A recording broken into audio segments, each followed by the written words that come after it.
రాజ్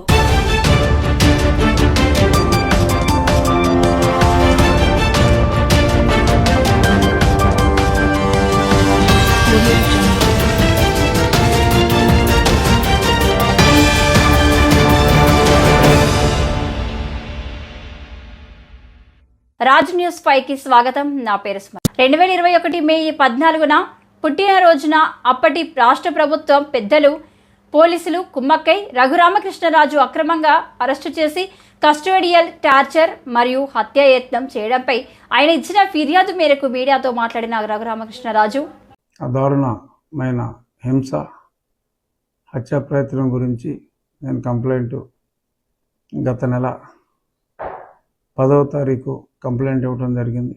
అప్పుడు మా typist June 10 బదులు జూన్ 11 అని చెప్పి దాని మీద తారీఖు వేయటం జరిగింది. టిపోగ్రఫిక్ ఎర్రర్. బట్ 10వ తారీఖే నేను ఆయనకి మెయిల్లో పంపటం, గుంటూరు ఎస్పీ గారికి, మీడియా అందరికీ పంచటం, మొత్తం మీడియా వాళ్ళందరికీ కూడా వాళ్ళ మొబైల్ ఫోన్లో చూసుకుంటే 10వ తారీఖునే ఉంటుంది. అలాగే అదే రోజు వాళ్ళు లీగల్ ఒపీనియన్ తీసుకున్నట్టుగా ఇందులో ఎఫ్ఐఆర్లో చూసినప్పుడు తెలిసింది. దీనికి ప్రూఫ్ ఏంటంటే నేను 10వ తారీఖు పంపించింది అందరూ చాలామంది మొబైల్ ఫోన్స్లో ఉండటమే కాకుండా 11వ తారీఖు ఉదయం 5 గంటలకే వచ్చే ఈనాడు పేపర్లో చాలా స్పష్టంగా జగన్పై హత్యాయత్నం కేసు పెట్టాలి అని నేను అడిగింది. చూసుకో ఓకే సార్, చాలా స్పష్టంగా ఆ తారీఖు కూడా చూడండి, 11/6/2024. సో 10వ తారీఖే నేను మీడియాకి అలాగే వాళ్ళకి పంపా. టైపింగ్లో స్టెనో 10 బదులు 11 కొట్టడం జరిగింది. మరి అది యాదృచ్ఛికంగా మరి ఆయనకి 11 సీట్లే వచ్చినాయి అని చెప్పి కావాలని 11 కొట్టింది కాదు. మరేంటో టైప్ మిషన్ కూడా మరి ఎందుకని మరి ఆ టైప్ కొట్టినాడు బుర్ర 11 మీదకి ఎందుకు వెళ్ళిందో అది 10వ తారీఖు అందరికీ పంపించాం. 11వ తారీఖు ఈ పేపరే కాదు ఆంధ్రజ్యోతిలో కూడా స్పష్టంగా మంగళవారం 11 ముందు డేట్ చూపెట్టాం. లోపల పేజీలో పెద్దగా ఇచ్చి క్లియర్గా ఎదుగు పోలీస్ కస్టడీలో హత్యా ప్రయత్నం 11వ తారీఖు పేపర్లో ఆంధ్రజ్యోతిలో కూడా స్పష్టంగా వచ్చింది. 10వ తారీఖు లేట్ ఆఫ్టర్నూన్లో నేను అందరికీ మీడియాకి, ఎస్పీ గారికి, కాపీ టు డీజీ గారికి అందరికీ కూడా పంపించడం జరిగింది. 11వ తారీఖు అన్ని ప్రముఖ దినపత్రికల్లో, ప్రాముఖ్యత లేని దినపత్రికలో ఏదన్నా వచ్చి ఉండకపోతే చెప్పలేం, కానీ అన్ని దినపత్రికల్లో చాలా స్పష్టంగా వచ్చింది. సో 11వ తారీఖు కేసు పెడితే 10వ తారీఖే లీగల్ ఒపీనియన్కి రాశారు అని సుధా పెద్ద స్టేట్మెంట్ ఇచ్చి అసలు దీని వెనక ఎంతో కుట్ర ఉందన్నట్టుగా పిచ్చగా మాట్లాడటం జరిగింది. సో ఇది నేనేంటంటే సాక్షి రాతలకే సాక్షి చదివే వాళ్ళే తక్కువ, అయినా నా వంతు బాధ్యతగా నేను చెప్పాలి. ఎందుకంటే ఇవాళ సాక్షి హెడ్లైన్ ఆ కింద సుధాకర్ రెడ్డిది మటుకు కలర్ ఫోటో వేసి నా ఫోటో మటుకు బ్లాక్ అండ్ వైట్ వేశాడు. పెద్ద ఫోటో వేసిన ఎలా ఏడిపోయిళ్ళు, కలర్ వేయచ్చు కదరా. సుప్రీంకోర్టు వారించిన వినరా, కక్ష సాధింపుతో కోర్టు ధిక్కారానికి తెగించిన రాష్ట్ర ప్రభుత్వం. ఇది వీళ్ళు రాసింది. చూడు, ఫోకస్ చేయి. దీని మీద వివరణ ఇవ్వడానికే ఈ మీడియా ముఖంగా నేను ఇది అందరికీ తెలియజేయాలని. అసలు ఇందులో సుప్రీంకోర్టుకి ఈ మ్యాటర్కి సంబంధం లేదు. సుప్రీంకోర్టులో నన్ను కస్టడీలో హింసించిన తర్వాత మరి 14వ తారీఖు నన్ను మే 14 అర్ధరాత్రి వీళ్ళు నన్ను దారుణంగా హింసించి నా గుండెల మీద కూర్చొని ఛాతీ మీద సర్జరీ అయింది నా మీద, మరి ఫిజికల్గా ఘోరంగా అసాల్ట్ చేసి పోతాం అనుకున్నారు, పోలేదు. నా అదృష్టం వాళ్ళ దురదృష్టం. మరి 15వ తారీఖు నన్ను హాస్పిటల్కి తీసుకెళ్ళి హాస్పిటల్లో పరీక్షలు చేసిన తర్వాత 16 అంటే ఆదివారం నాడు సాయంత్రం నన్ను జైల్లోకి నెట్టబడ్డా. 16వ తారీఖు ఉదయం సుప్రీంకోర్టు అసెంబ్లీ అయ్యి హాలిడే రోజు వెకేషన్ బెంచ్ నన్ను వెంటనే మిలిటరీ హాస్పిటల్కి తరలించమని చెప్పడం జరిగింది.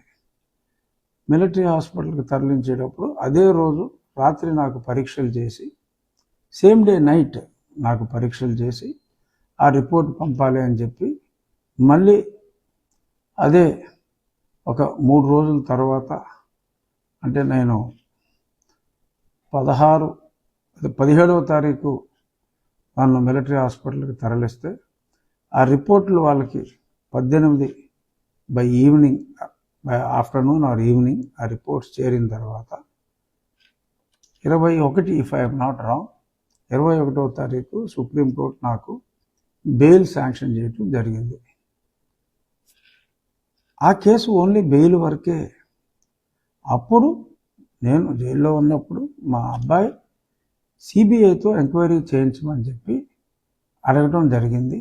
ఆ కేసు అసలు లిస్టింగే కాల. 2 సంవత్సరాల తర్వాత ఆ మ్యాటర్ లిస్ట్ అయినప్పుడు హైకోర్టు ఏమంది అని అడిగితే హైకోర్టుకి వెళ్ళలేదు. అప్పుడు బెయిల్ ఇచ్చిన సందర్భంగానే సుప్రీంకోర్టుకి ఈ కస్టోడియల్ టార్చర్ గురించి కూడా అడగటం జరిగింది అని అంటే, మరి హైకోర్టుకి వెళ్ళి రావటం కరెక్ట్ కదా అని కోర్టు వ్యాఖ్యల్లో అన్నప్పుడు, we will go back to High Court. If you suggest that I should have gone to High Court, we don't have any problem to go to High Court. At that point in time, అప్పుడు సుప్రీంకోర్టులో bail ఉన్నప్పుడు దీన్ని కూడా file చేయడం జరిగింది.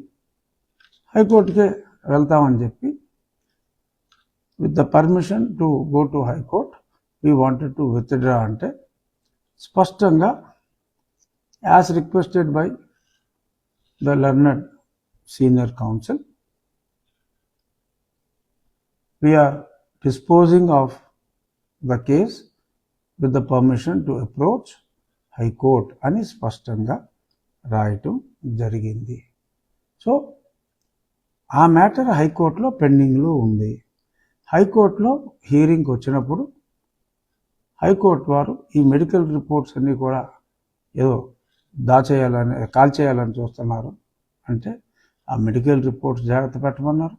అలాగే ఆ పిదప ఈ cell phone details of all the CID officers and the staff who are there at the time, వీళ్ళందరి, అలాగే తాడేపల్లి దగ్గర కూడా కొందరు కాల్స్ అని నేను చెప్పడం జరిగింది. చాలామంది ఫోన్ డీటెయిల్స్ అన్నీ కూడా ప్రిజర్వ్ చేయాలి అని చెప్పి సిబిఐకి డైరెక్షన్ ఇవ్వటం, ప్రిజర్వ్ చేయమని ఆ టెలికాం వాళ్ళకి అందరికీ కూడా నోటీసులు ఇచ్చి ప్రిజర్వ్ చేయమంటం జరిగింది. ఆ పిదప మళ్ళీ ఆ మ్యాటర్ హియరింగ్కే రాల, అది పెండింగ్లో ఉంది. ఏంటి, ప్రిజర్వ్ చేయమన్నారు కొంత డేటా, సిబిఐకి ఇవ్వాలా, ఎవరికి ఇవ్వాలి అనేది పెండింగ్లో ఉంది. ఈలోపు మరి ఇక్కడ దుష్ట ప్రభుత్వాన్ని ప్రజలు అంతమొందించిన తర్వాత వైనాట్ 175 అనే వాళ్ళని కేవలం 11కే పరిమితం చేసిన పిదప రాష్ట్రంలో ప్రజాపాలకులు వచ్చిన, ప్రజాకంటకుల స్థానంలో ప్రజాపాలకులు వచ్చిన నేపథ్యంలో నాకు లోకల్గానే ఇప్పుడు పోలీసుల ప్రవర్తన మారే ఉంటుంది, అంతా చెప్పిన వెధవ పనులన్నీ చేసే పనికిమాల వాళ్ళు కాదు పోలీసులు అనే ఒక సద్భావనతో నేను ఇక్కడ గత మాసంలో ప్రభుత్వం మారిన తర్వాత నేను కంప్లైంట్ ఇవ్వటం జరిగింది 10వ తారీఖు. దాన్ని మొన్న మళ్ళీ అనుకోకుండా యాదృచ్ఛికంగా అది 11వ తారీఖు అయింది. ఆ 11వ తారీఖు నాడు ఎఫ్ఐఆర్ చేయటం, మరి నిన్న అది ప్రజాబాహుల్యంలోకి రావటం, ఇవన్నీ జరిగినాయి. ఇప్పుడు అక్కడ వాళ్ళు మాట్లాడే మాటలు ఏంటంటే, ఇవాళ సాక్షి పేపర్లో ఇప్పుడు 3 సంవత్సరాల క్రితం జరిగిన దానికి ఇప్పుడు కేసు ఎలా పెడతారు, అసలు ఇది చెల్లుతుందా? సుప్రీంకోర్టు తీర్పుకి అది కంటెంప్ట్ అవుతుంది, వేసుకోరా కంటెంప్ట్, చెప్పుచ్చు కొడతారు. కంటెంప్ట్ అని వేసుకుంటే మీకు కనీస అవగాహన కూడా లేని సుంఠాలు అని చెప్పి మా భాషలో చెప్పాలంటే జోడుచు కొట్టేస్తారు. రే సరే, దానికి నేను సమాధానం చాలా స్పష్టంగా చెప్పా. ఇప్పుడు 3 సంవత్సరాలు అంటున్నారు. మరి ఎఫ్ఐఆర్లోనే చంద్రబాబు నాయుడు గారి పేరు లేదు. 35 మందో 36 మందో ఉంటాయి. కేవలం అప్పటికప్పుడు 37వ పేరుగా మరి మా పార్టీ అధ్యక్షులు చంద్రబాబు నాయుడు గారిని చేర్చి, మరి ఆయన్ని 5.5 సంవత్సరాల తర్వాత అప్పటికప్పుడు రఘురామరెడ్డి నంద్యాల వెళ్ళి మరి లేపుకొచ్చారు. మరి అప్పుడు ఎలా చేశారా? 5.5 సంవత్సరాల తర్వాత ఎలా చేయగలిగారు? మరి ఇదే ఇందులో ఉన్న 3 సంవత్సరాలకే ఎలా చేస్తారో అని మీరు ప్రశ్నిస్తున్నారు కదా. మరి 5.5 సంవత్సరాల తర్వాత మీరు ఎలా చేశారు ఆలోచించుకోండి. అంటే మీరు ఏదైనా చేయొచ్చు, కానీ అదే మీకు తగిలితే మీకు ఇటువంటి రూల్స్ అనేవి గుర్తొస్తాయా? ఏ రూలు లేదు. వేసుకోవచ్చు, ఒక క్రైమ్కి ఎవిడెన్స్ దొరికినప్పుడు వేసుకోవచ్చు. ఇంకొకటి, అప్పుడు గుర్తు తెలియని వ్యక్తులు కుట్టారు అని చెప్పి స్టేట్మెంట్ ఇచ్చారు, ఇప్పుడు వీళ్ళ పేర్లు పెట్టారు అని మాట్లాడారు. నేను చెప్పింది కొట్టిన వాళ్ళ గురించి కాదరా డుమ్రి, నేను చెప్పింది కొట్టిన వాళ్ళు గుర్తు తెలియని వ్యక్తులని నేను చెప్పిన దాంట్లో తప్పేం లేదు. నేను జగన్మోహన్ రెడ్డి వచ్చి కొట్టాడు, రామాంజనేయులు వచ్చి కొట్టాడు అని కాదు నేను చెప్పింది. కొట్టిన వాళ్ళు గుర్తు తెలియదు. ఎస్, కొట్టిన వాళ్ళు గుర్తు తెలియదు. నేను మాట్లాడింది కుట్ర చేసిన వాళ్ళని. కొట్టిన వాళ్ళు వచ్చేస్తారు. కొట్టిన వాళ్ళు ఏముంది, కానిస్టేబుల్ వాళ్ళు కొట్టారు, కొట్టమంటే కొడతారు, వాళ్ళ పై వాళ్ళు కొట్టమంటే కొడతారు. అది కాదు కదా. అసలు కుట్ర చేసింది ఎవరు? కుట్ర చేసింది సునీల్ కుమార్, సీతారామాంజనేయులు, జగన్మోహన్ రెడ్డి, విజయ్ పాల్ అండ్ ప్రభావతి. హాస్పిటల్ రికార్డులు తారుమారు చేసింది ప్రభావతి. ఇంకోటి, మరి అందులో నేను చెప్పిన దాంట్లో తప్పే ఉంది. మరి ఎందుకు అంటే, సరే సాక్షి చదివే వాళ్ళు ఎవరో లేరు ఇప్పుడు పెద్దగా, అయినప్పటికీ కూడా పట్టించుకోని అవసరం లేకపోయినా కూడా క్లారిఫికేషన్ ఇద్దాం. ఒకవేళ ఈ సొంఠలు తెలుసన్నారో తెలియకన్నారో, ఇంకొద్ది మంది సాక్షి ప్రేక్షకులైన కొద్దిమంది దురభిమానులు ఎవరైనా మరి ఆ సొంట చెప్పింది నిజం అనుకుంటే, మరి సరి చేయవలసిన బాధ్యత కూడా మరి నా మీద ఉంది కాబట్టి చెప్తున్నా.